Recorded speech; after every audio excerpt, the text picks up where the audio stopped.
నువ్వు ఆ తల్లికి దూరం కావడానికి ఏ కారణాలున్నాయో ఎవరికి తెలుసు? నువ్వు దేవుడి దగ్గరికి వచ్చావా? ఆ దేవుడు మా అమ్మా నాన్నల జాడు చెబుతాడేమోనని వచ్చానమ్మా. చిన్ననే నన్ను తక్కువగా అంచనా వేశాడు.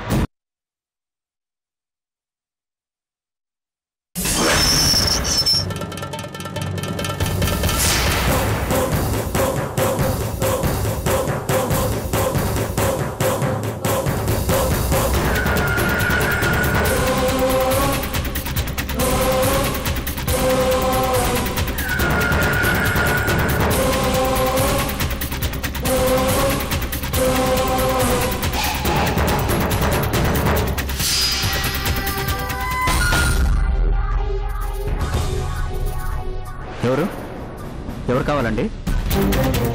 హే ఏంటిది? హలో ఓయ్ నిన్నేనయ్యా. ఎవరయ్యా నువ్వు? ఏంటి సరాసరి లోపలికి వస్తున్నావు? నేను భార్గవితో మాట్లాడాలి. భార్గవియ్యా? నా భార్య నేనే పేరు పెట్టి పిలవను. అలాంటిది నువ్వు మా ఇంటికి వచ్చి పేరు పెట్టి పిలుస్తావా? ఎంత ధైర్యం నీకు?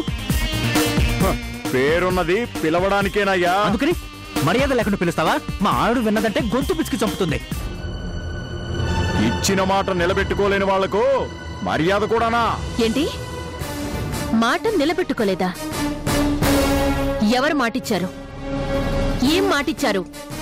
ఎవరు నువ్వు అసలు? ఏంటి అప్పుడే మర్చిపోయావా? కోటయ్య, ఎమ్మెల్యే కోటయ్య. నాకు జూబ్లీ హిల్స్ లో ప్లాట్ ఇస్తానని చెప్పి మా గిరిజనుల నుంచి పొలాలు రాయించుకున్నారు.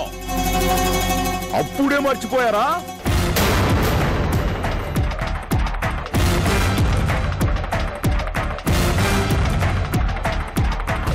నా ప్లాటు ఇంతవరకు రానేలేదు, కానీ అక్కడ మాత్రం మీ హోటల్స్ కట్టడం కూడా పూర్తయిపోయింది. నా సంగతి ఏంటో చెప్పండి. ఏంటి నీకు చెప్పేది? ముందు బయటకు నడు. సెక్యూరిటీ! ఏంటి నన్నే బయటికి నెట్టించేస్తావా? నేనెవరో తెలుసా? కోటయ్యని, ఎమ్మెల్యే కోటయ్యని. నా ఒంటి మీద చెయ్యేస్తే అసెంబ్లీ గడగడలాడిపోద్ది తెలుసా? నా ప్లాటు నాకిచ్చేసేయ్. నీకు నేను ప్లాట్ ఇస్తానని చెప్పలేదే. చెప్పావు. ఆ రోజు నీ మాట వినే కదా మా గిరిజనులందరి చేత సంతకాలు చేయించింది. నేనొచ్చి నీకు చెప్పానా? నువ్వు కాకపోతే నీ మనిషి చిన్న చెప్పాడు. ఆ చిన్న ఇక్కడ లేడు. అయితే ఏముంది? చిన్న లేకపోతే వాడిచ్చిన మాట కూడా లేనట్టే, అంతే కదా? ఏంటి నాటకాలు ఆడుతున్నారా? నాటకాలు? నా సంగతి ఇంకా మీకు తెలియనట్టుంది. నా గనక మండిందంటే కట్టిన మీ హోటల్స్ అన్ని భూస్థాపితం చేస్తా. నా సెటిల్మెంట్ నాకు ఇవ్వాల్సింది నాకు ఇవ్వకపోతే హోటల్స్ ఎలా నడుపుతారో నేను చూస్తా. హోటల్ గేట్ దగ్గర కూడా రానివ్వకుండా చేస్తాను. నా సంగతి నీకు తెలీదు. చిరుగో వెంకయ్య, నా పేరు కోటయ్య, ఎమ్మెల్యే కోటయ్య. ఏదో ఒకట్లేవయ్యా. ఆవిడ్ని ఊరికే రెచ్చగొట్టకు. కోపం వచ్చిందంటే నిజంగానే కొట్టేస్తుంది. నా మాట విని వెళ్ళిపో. ఏంటి ఏం లేదే? అదేం కుదరదు. నా ప్లాటు నాకు కావాల్సిందే. నీకు మాటిచ్చింది ఆ చిన్నగాడు కదా. వెళ్ళి వాణ్ణి కనుకో. నా దగ్గర అడక్కు. ఇప్పుడు వాడెక్కడ దొరుకుతాడు తల్లి? ఎక్కడ దొరుకుతాడో పోయి వెతుక్కో. నాకదేమీ తెలీదు. నా ఫ్లాట్ నాకు మీరే ఇవ్వాలా? చూడు, ఇంకొక నిమిషంలో నువ్వు ఇక్కడి నుంచి వెళ్ళలేదు అంటే కమిషనర్ని పిలిచి మరీ అరెస్ట్ చేయిస్తాను. సందీప్ చూడు. చిరుగో నా మాట వినవయ్యా. ముందు ఇక్కడి నుంచి వెళ్ళవయ్యా. ఇదిగో నా సంగతి నీకు తెలీదు. అయ్యో, మా ఆవిడ సంగతి నీకు తెలీదు. నిజంగానే అన్నంత పనిచేస్తుంది. ఎమ్మెల్యే అంటున్నావు కదా, పరువు పోతుంది. వెళ్ళవయ్యా, వెళ్ళు. ఏంటయ్యా ఇదే? పిచ్చోడు పోయి పోయి దీన్నే నమ్మాలా?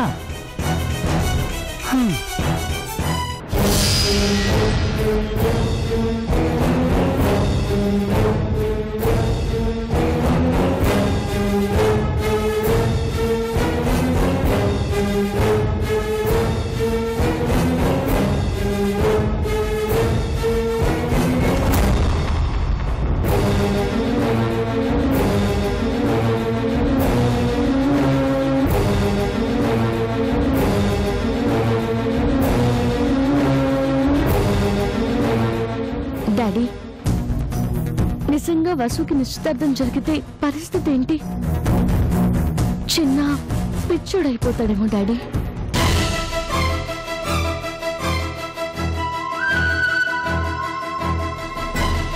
ఎట్టి పరిస్థితుల్లోనూ నిశ్చితార్థం జరగదు. ఎందుకంటే చిన్నాకి వాడి శక్తి సామర్థ్యాల గురించి వాడికి తెలీదు. అది ఎవరో ఒకరు తెలియచేయాలి. అలా తెలియజేసే పని అనుకు అప్పగించాను కదా. అను చెప్పాల్సింది చెప్పే ఉంటుంది. నువ్వేం కంగారు పడకమ్మా.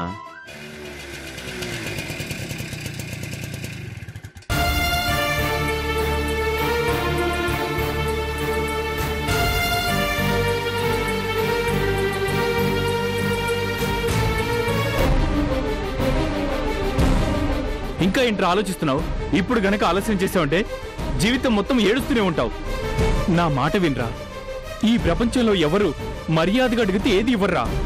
చిన్నప్పటి నుంచి మనకు కావాల్సింది ఏదో విధంగా లాక్కుంటే తప్ప అడిగితే ఎవరైనా ఇచ్చారా చెప్పు? ఈ రోజు వసు కూడా అంతేరా. మర్యాదగా అడిగితే ఎవరు వెళ్ళి లాక్కొచ్చేయి. రే పండు, నువ్వు కాస్త కామ్గా ఉండు. అవును పండు, నువ్వేం మాట్లాడుకు.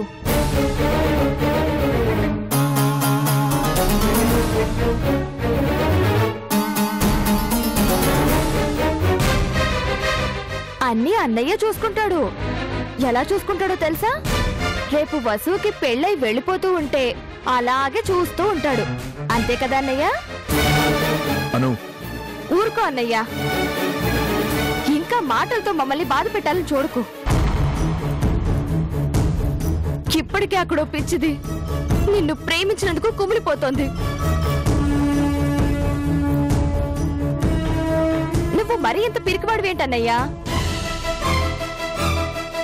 అది మంచితనం కాదను, అతి మంచితనం. అది కూడా ఓ రకంగా చేతకంతనవే.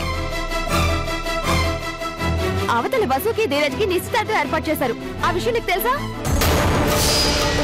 వసు ఎంత చెప్పినా వినకుండా వాళ్ళ డాడీ నిశ్చితార్థానికి ఏర్పాట్లు చేస్తున్నారు. రేపు తన మెడలో ఉంచైనా వాళ్ళకి ఎంగేజ్మెంట్ జరుగుతుంది. అలాగే చూస్తూ ఉంటే పెళ్లి కూడా జరుగుతుంది. అదిగో వినరా, నిశ్చితార్థం అంటే సగం పెళ్ళైపోయినట్టే. నువ్వు ఇంకా ఇక్కడే కూర్చొని ఆయన ఏదో అన్నారని ఫీల్ అవుతుంటే మాత్రం పూర్తిగా పెళ్లి కూడా జరిగిపోద్ది.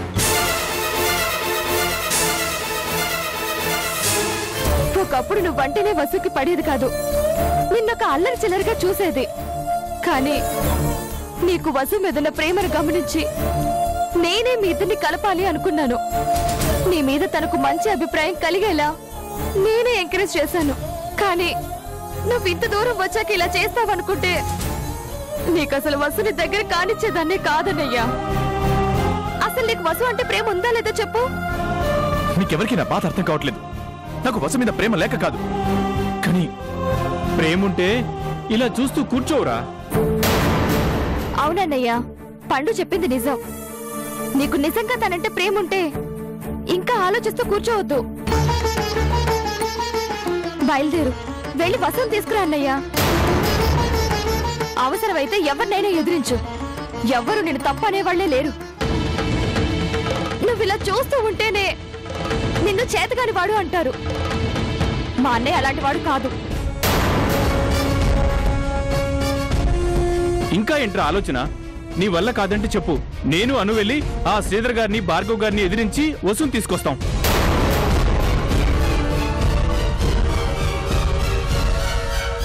వీడితో లాభం లేదమ్మా, మనం వెళ్దాం పద. ఆగండి.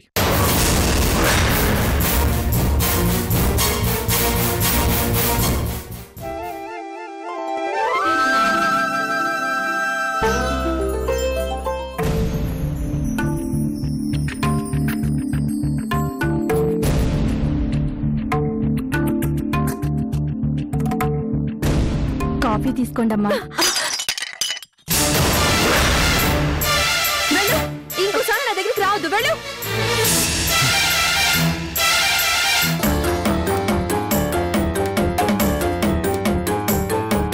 ఏంటి వసు ఇది? నీ కోపం ఎలా చూపిస్తే భయపడి ఎంగేజ్మెంట్ ఆపేస్తాననుకున్నావా? నువ్వు అవునన్నా కాదన్నా నీకు ధీరజ్కి నిశ్చితార్థం జరిగి తీరుతుంది. మీరు అదే నిర్ణయం మీదుంటే నా చావు కళ చూస్తారు డాడీ. నీ బెదిరింపులకు భయపడే రకం కాదు వసు. ఇన్ని రోజులు అల్లారు ముద్దుగా చూసుకున్న డాడీని చూసావు, ఇప్పుడు నాలో ఉండే రెండో మనిషిని చూస్తావు. ఈ రోజు ఏంటి డాడీ, మీలో ఉన్న రెండో మనిషిని నేను ఎప్పుడో చూశాను. ఎప్పుడైతే రాజా అంకుల్ కి కనీసం చెప్పకుండా వేరే ఇంటికి తీసుకొచ్చారో ఆ రోజే మీలో ఉన్న రెండో మనిషిని చూశాను. నిన్నటి దాకా రాజా అంకుల్ నా బెస్ట్ ఫ్రెండ్ అని చెప్పుకొని ఉన్నట్టుండి భార్గవితో చేతులు కలిపి బిజినెస్ పెట్టారో అప్పుడే మీలోని రెండో మనిషి కనిపించాడు. ఈ రోజు కొత్తగా మీరేమీ పరిచయం చేయవలసిన అవసరం లేదు. నా మాట కాదని నిశ్చితార్థం చేయాలని చూస్తే మీరు చూస్తారు నాలోని రెండో మనిషిని. అంటే నా మీద తిరగబడతావా? ఆ పరిస్థితి మీరే తెచ్చుకుంటున్నారు డాడీ. వసు వసు వసు వసు చిన్న ఏ వసు,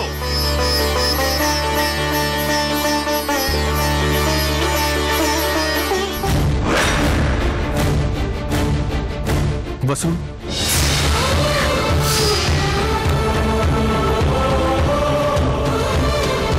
చిన్న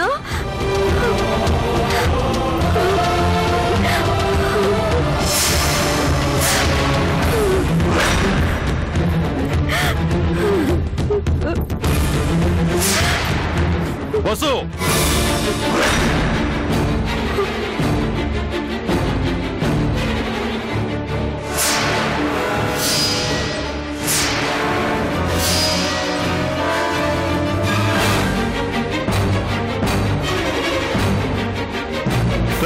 నిన్ను మళ్ళీ మా ఇంటి గడప తొక్కదని చెప్పాను కదరా, మళ్ళీ ఎందుకు వచ్చావరా? పోరా బయటికి, రావసో.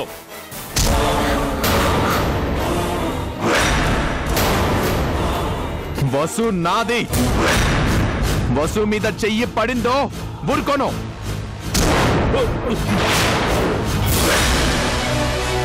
నిన్ను నువ్వు వసుకి కన్న తండ్రివి కాబట్టి ఇంతసేపు మాట్లాడాను, లేదంటే ఈ పాటికి నా చేతిలో అయిపోయి ఉండేవాడివి. రా వసు. వసుకి నేనంటే ఇష్టం, నాకు వసు అంటే ఇష్టం, అందుకే తీసుకెళ్తున్నాను. ఏం చేస్తావో చేసుకో. రా వసు.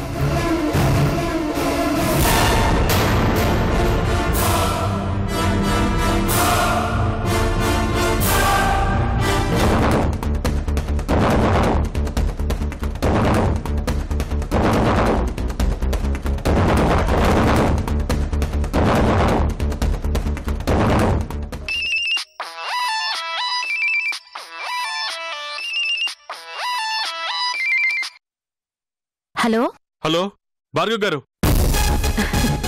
చెప్పండి శ్రీధర్ గారు. ఏం చేస్తుంది మా కోడలు? నా కూతురు నా చిన్నగాడు దౌర్జన్యంగా లాక్కుని పోతున్నాడు మేడం. అవునండి, నేను అడ్డుపడితే నన్ను తోసేసి మరీ లాక్కుని వెళ్ళిపోయాడు. ఏం చేస్తారో చేసుకోమని ఛాలెంజ్ చేసి మరీ వెళ్ళాడు. వారెవడో వచ్చి మీ కూతుర్ని తీసుకుని వెళుతుంటే మీరు చూస్తూ ఎలా ఊరుకుంటారండి? వెంటనే పోలీస్ కేసు పెట్టండి. పోలీస్ కేసా? ముందు మీరు రిపోర్ట్ ఇవ్వండి. పోలీస్ డిపార్ట్మెంట్ లో మనకు తెలిసిన వాళ్ళు చాలా మంది ఉన్నారు. వాళ్లతో మాట్లాడి ఆ చిన్న సంగతి నేను చూసుకుంటాను. వాడు తీసుకుని వెళుతోంది నా కోడలు. వాణ్ణి అంత తేలిగ్గా ఎలా వదులుతాను? మీరున్నారనే ధైర్యంతోనే ఉన్నాను భార్గవ్ గారు. వెంటనే ఆ చిన్న మీద పోలీస్ రిపోర్ట్ ఇస్తాను. ఉంటాను.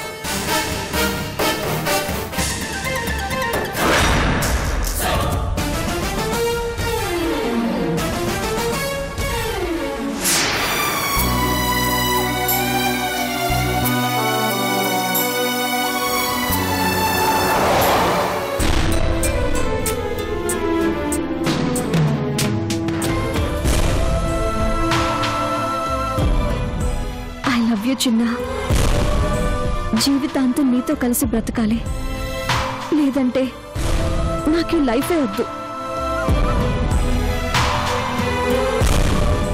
ఫోన్ చేసిన రెస్పాండ్ కాకపోయేసరికి నువ్వు అసలు వస్తావనుకోలేదు చిన్న. నువ్వు రాకపోతే చచ్చిపోదాం అనుకున్నాను. ఏడో కోసం వచ్చేసానుగా.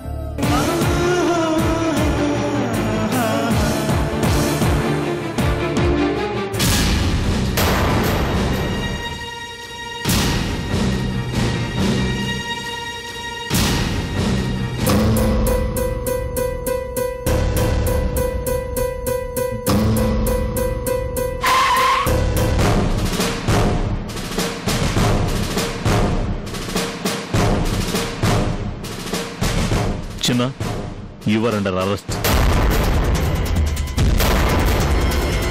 దిగు.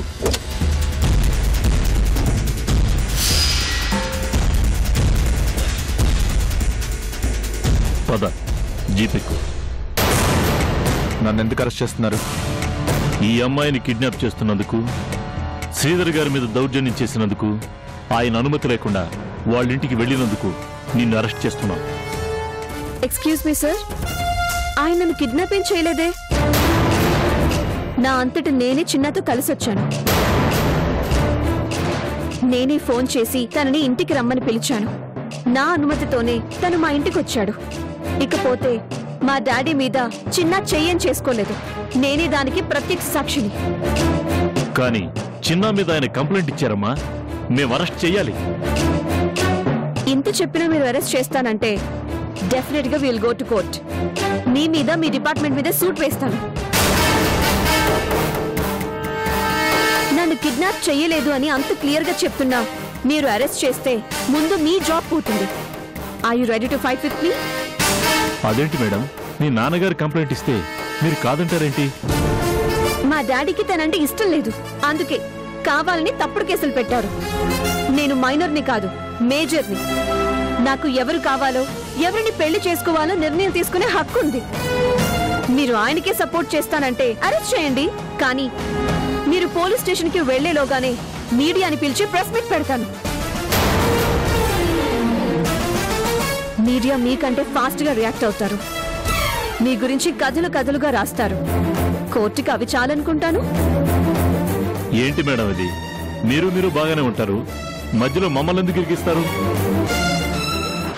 కంప్లైంట్ ఇచ్చారు, అరెస్ట్ చేయకపోతే వాళ్ళతో ప్రాబ్లం, అరెస్ట్ చేస్తే మీతో ప్రాబ్లం. ఇలా అయితే ఎలాగండి? ఎలాగో మీరే నిర్ణయించుకోండి. ఎవరి వైపు న్యాయం ఉంటే వాళ్ళకే సపోర్ట్ చేయండి. సరే, మీ ఇష్టం. మీరే నన్ను కిడ్నాప్ చేయలేదంటే ఇక మేం మాత్రం ఏం చేస్తాం? అలాగే కానివ్వండి.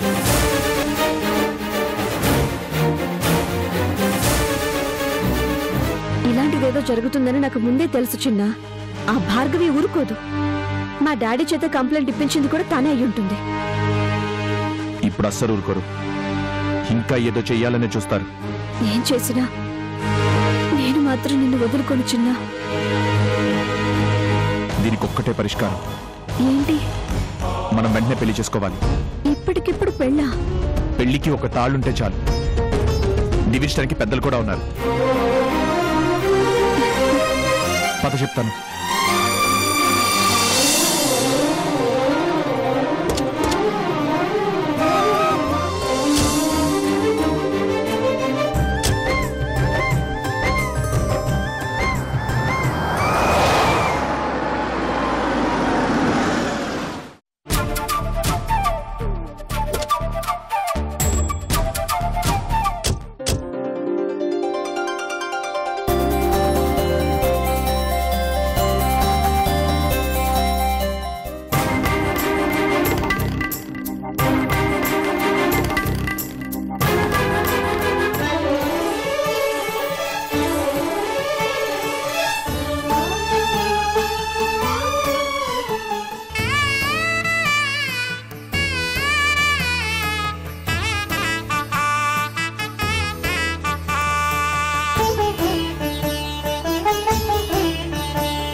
ఏమిట్రా చిన్న, తీసుకొచ్చేసావా?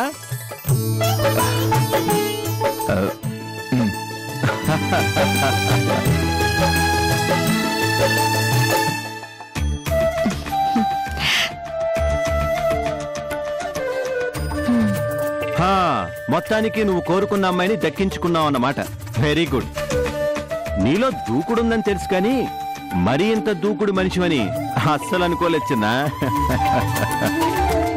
వసు నన్ను ప్రేమించింది, నేను వసుని కావాలి అనుకున్నాను తాతయ్య. అందుకే ఈ నిర్ణయం తీసుకున్నాను. మర్యాదగా వెళ్ళి అడిగితే అవమానించారు తప్ప అర్థం చేసుకోలేదు. అందుకే తప్పలేదు. తప్పులేదురా, అసలు తప్పే లేదు. ప్రేమని నిలబెట్టుకోవడం కోసం శ్రీకృష్ణుడు అంతటి వాడే రుక్మిణీదేవిని ఇలాగే వాళ్ళ అమ్మానాన్ని ఎదిరించి తీసుకొచ్చాడు. అడ్డు తగిలిన రుక్మిణీదేవి అన్నని గుండు గురిగించి మరీ తీసుకొచ్చాడు. నువ్వు అంత దూరం పోకుండా మామూలుగానే తీసుకొచ్చావు కదా, తప్పులేదులే. ఏం డాడీ మీరు అలా మాట్లాడుతున్నారు? ప్రేమించాడు కదమ్మా, అందుకే ధైర్యం చేశాడు. అమ్మాయికి కూడా ఇష్టం కాబట్టే ఈ పని చేశాడు. ఏమ్మా వసు, ఈ మొండి మనిషితో కలిసి బ్రతకడం నీకిష్టమేనా? అందుకే కదా క్రిష్ మా డాడీని ఎదురించి మరీ వచ్చింది.